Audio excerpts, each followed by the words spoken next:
Tester une égalité élevée au carré.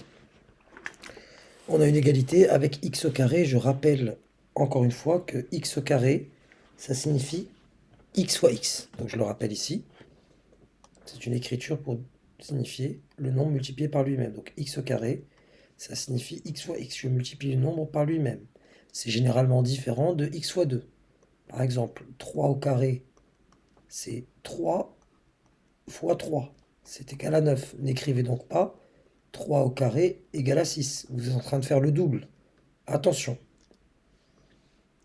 Passons. Pour la première, il faut tester pour x égale à 2. Donc je dois tester donc d'une part, je remplace x par 2 dans le membre de gauche. Ça me fait x au carré, donc 2 au carré, moins 3 fois 2, plus 2,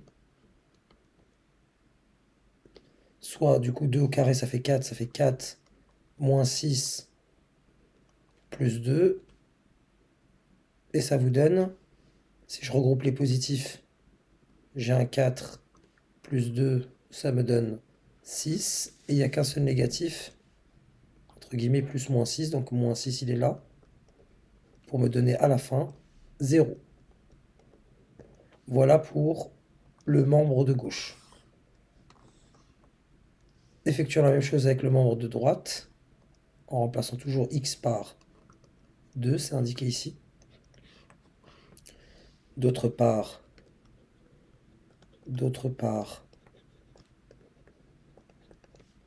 3 fois 2 moins 6, donc le 3 fois 2 d'abord, 6 moins 6 me donne 0.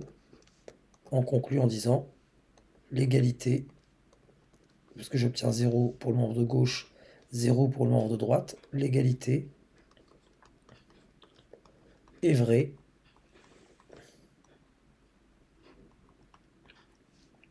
pour x égale à 2.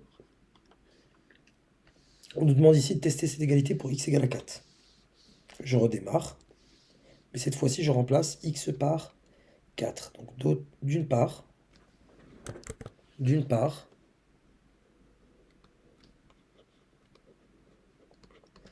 4 au carré moins 3 fois 4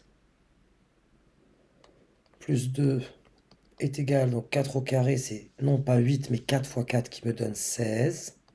Donc je le répète, 4 au carré, ce n'est pas 8, c'est pas 2 fois 4, mais c'est 4 fois 4. Regardez bien le carré, ce que ça signifie. Être élevé au carré, c'est être multiplié par lui-même. Donc 4 au carré, c'est 16. Moins 3 fois 4, donc moins 12, plus 2. Donc 16 plus 2, c'est 18. Moins 12, ça me donne 6. D'autre part, je remplace x par 4 dans le membre de droite. J'avais 3x moins 6, donc d'autre part, ça me fait 3 fois 4 moins 6, qui me donne 3 fois 4, 12, moins 6, qui me donne 6. Et je constate que, encore une fois, l'égalité, qu'est-ce qu'elle est? Comment elle est? Elle est vraie. Pour x égale à combien? Pour x égale à 4. Bon, on va être un peu naïf pour la question suivante. Quelle conjecture pourrais-tu émettre que, quel que soit le nombre choisi, l'égalité est vraie pour tous les nombres? Là, on va être naïf. Pour tous les nombres, donc en conjecture, hein, c'est-à-dire que c'est sans preuve, c'est juste avec quelques observations. On émet une hypothèse, on va jouer le jeu de l'exercice. Pour tous les nombres, l'égalité est vraie, et on va constater après que c'est pas le cas, que notre conjecture est fausse, sûrement. L'égalité est vraie, soyons un peu naïfs. Et là, on me demande de tester l'égalité pour x égale à 3. Je vous laisse deviner ce qui va se passer. Donc, je repars avec mon stylo rouge, le membre de gauche. Donc, d'une part, dans le membre de gauche, qui est ici, je remplace x par 3. D'une part, parce qu'on me le demande ici, 3 au carré moins 3 fois 3 plus 2 est égal à 9 moins 9 Plus 2, 9 moins 9, 0, donc il ne reste plus que 2.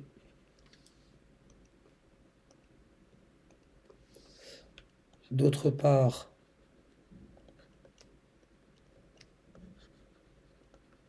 pour le membre de droite, en remplaçant x par 3, j'ai 3 fois 3 moins 6 égale à 9, parce que 3 fois 3, c'est 9, moins le 6, ça me donne 3. Et je constate que l'égalité,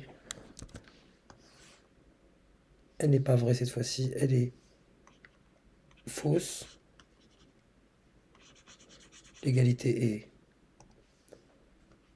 fausse pour x égale à 3. Que conclus-tu, pardon, que notre conjecture est fausse. On avait conjecturé que c'est valable pour tous les nombres. Notre conjecture est fausse. Un seul contre-exemple suffit. Est fausse. On a émis une conjecture, donc on avait une hypothèse par rapport à deux observations. Quand on a remplacé x par 2, on a obtenu 0, on a obtenu que l'égalité était vraie. Lorsqu'on a remplacé x par 4, on a vu que l'égalité était vraie et on a émis la conjecture, donc une hypothèse à partir de ces deux seules observations, que pour tous les nombres, l'égalité est vraie. Or, en testant avec x égale à 3, on a un contre-exemple. C'est-à-dire qu'il y a un cas, au moins un cas où ça ne fonctionne pas. Donc s'il y a au moins un cas où ça ne fonctionne pas, alors ce n'est pas valable pour tous les nombres. Et donc notre conjecture était fausse, notre hypothèse était fausse.